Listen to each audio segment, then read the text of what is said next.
November 17th, 2021. Guys, you're looking at our website at bpearthwatch.com, and many of you are aware that a couple of days ago on the 15th that Russia shot down one of their older satellites out of space, and it caused a big debris trail.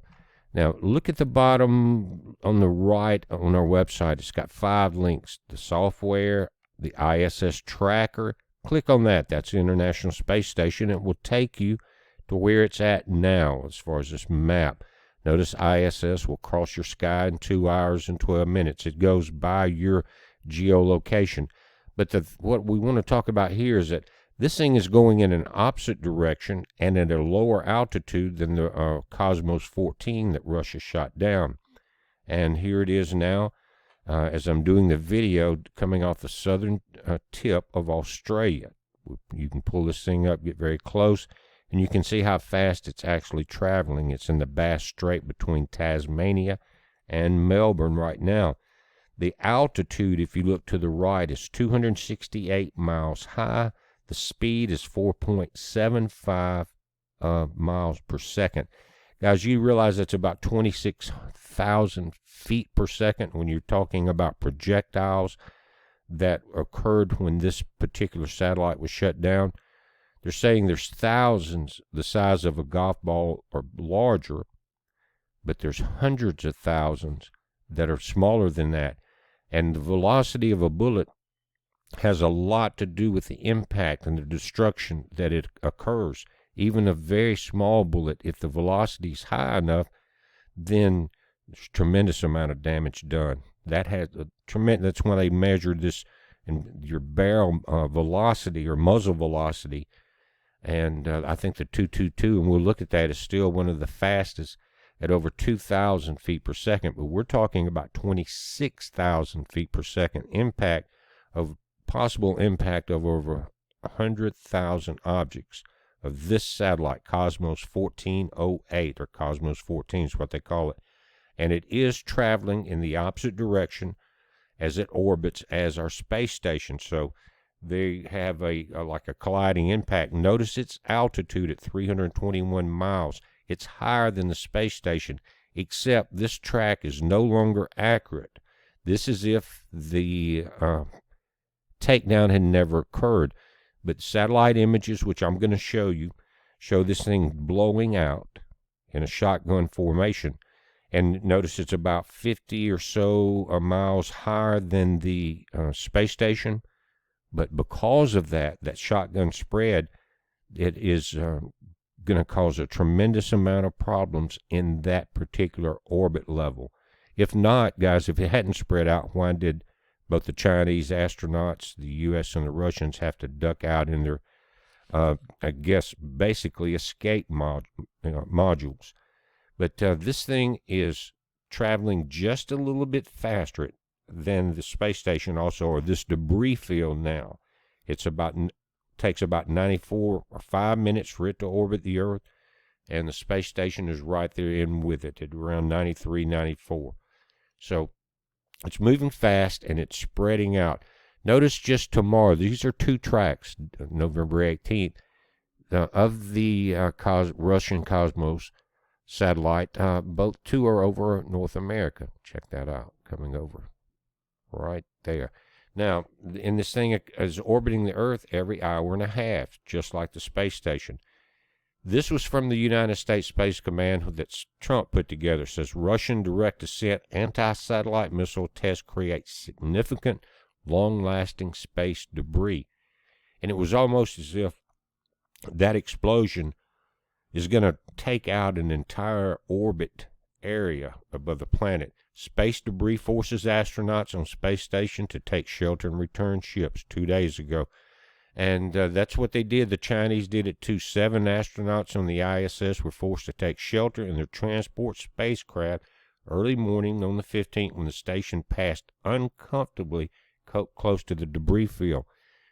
Now here's 2 images of the Cosmos 1408. Now I know it's small and hard to see. There's an orange circle right there as they're tracking it, and you can see the star signatures and other satellite signatures as it's going through its motion. But after the impact, it started spreading out. But remember, over 100,000 objects now that are smaller than a golf ball, but the size of a .22 bullet, guys, at this velocity is incredible.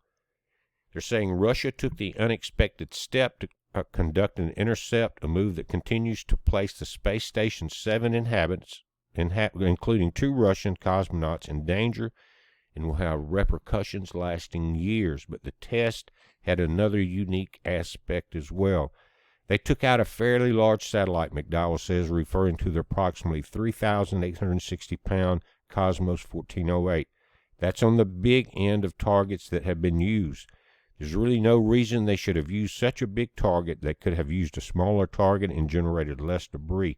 Additionally, while Russians' asset test occurred at a lower altitude than China's when they were about 500 miles, that because of that spread, guys, it's going to have wide implications.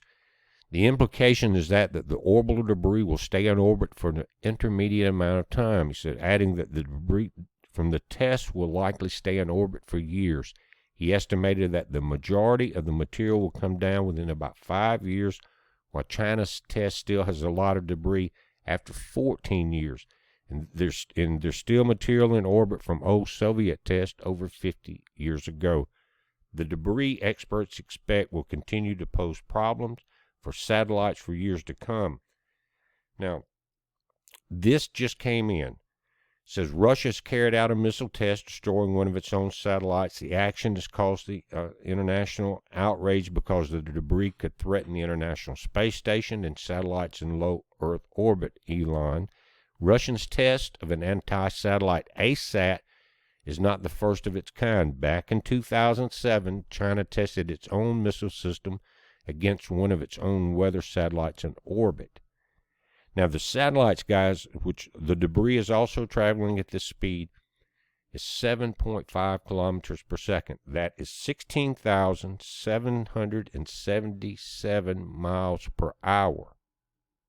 Think of the muzzle velocity of an impact of 100,000 possible objects smaller than a golf ball, many thousands larger than that.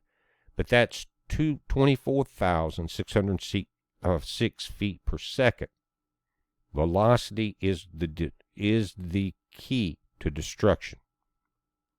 And you look at the highest velocity of the world's fastest bullet, and they call it the 220 Swift.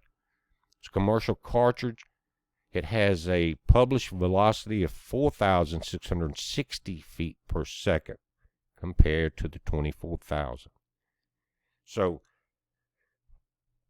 they have basically put a minefield into that orbital pattern that many spacecraft use. That's why we've seen this rush to have the U.S. Space Command. Guys, these are actual satellite images. The blue dots is the debris field as it's spreading out. These are very large objects.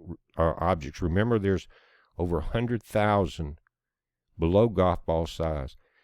And so, again, that impact of anything at that speed, of that size, would be destructive to whatever it hits. Check that out. This is coming from New America, and incredible radar imaging. Those are the kind of circle the debris and the sections of that satellite it took down.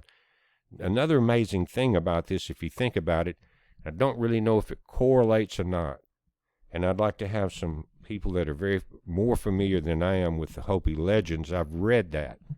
And guys, I don't put any religion down. I think it's very wise to open your ears and your eyes and be open-minded, having grounded in your faith the many traditions around this planet that have been going on for thousands and thousands of years, especially the ones that are peaceful, that are pro-earth, that are looking at things higher than just the physical. But the ninth and final sign of destruction, described by Whitefeather, this was in the book by Waters, says, "You will hear of a dwelling place in the heavens above the earth that shall fall with a great crash. It will appear as a blue star. Very soon after this, the ceremonies of my people will cease." It goes on to say that he suggested that World War III will begin and the U.S. will be ripped apart by war, leaving only the Hopis and the homeland intact. The war of the end of the world is described as waters as a spiritual conflict with material matters. Guys, it sounds very familiar, doesn't it? And you remember when Christ said that, he's talking about the end times. He said, he taught them in Mark 11:7, "Is it not written, my house will be called a house of prayer for all nations," in Isaiah 56:7. And I'm saying that before you put down other religions that you don't understand, especially the people that are here about peace. And again, look it up. And didn't Christ say something about, I must go now to many nations? If you can find that verse, put the link in the comments below, guys. But we are looking at very spiritual times. Look at the battle. Look at between good and evil and what's going on. I don't have to talk about it anymore. Everyone here and most people on this planet are now almost fully awake about the evil that we are involved with. It's a heads up, guys. We're watching it. You watch it. Be safe.